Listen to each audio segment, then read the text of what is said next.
Lorsque j'avais 6 ans, j'ai vu une fois une magnifique image dans un livre sous la forêt vierge qui s'appelait Histoire vécue. On disait dans le livre, les serpents noirs avalent leur proie tout entière. Ça l'a mâché. Ensuite, ils ne peuvent plus bouger et ils dorment pendant les 6 mois de leur digestion. J'ai alors beaucoup réfléchi sous les basses aventures de la jungle et j'ai réussi à tracer mon premier dessin, mon dessin numéro 1. J'ai montré mon chef d'œuvre aux grandes personnes et je leur ai demandé si mon dessin en faisait part. Elles m'ont répondu, pourquoi un chapeau ferait-il peur? Mon dessin ne représente pas un chapeau. Il représentait un serpent bois qui avalait un fauve.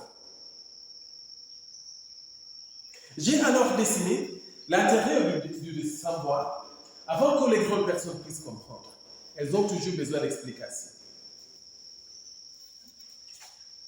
Les grandes personnes m'ont conseillé de laisser de côté les dessins de serpent bois et les dessins de serpent bois fermés et ouverts et de m'intéresser plutôt à la géographie, à l'histoire, au calcul et à la grammaire.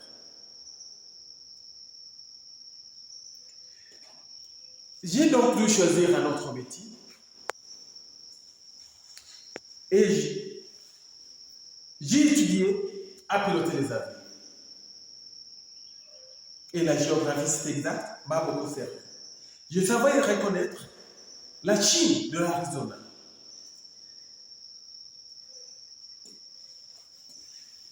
Les grandes personnes ne comprennent jamais rien tout seul et c'est fatigant pour les enfants de toujours leur donner des explications.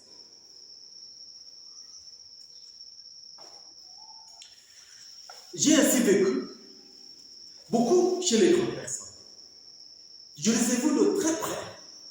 Ça n'a pas trop amélioré mon opinion.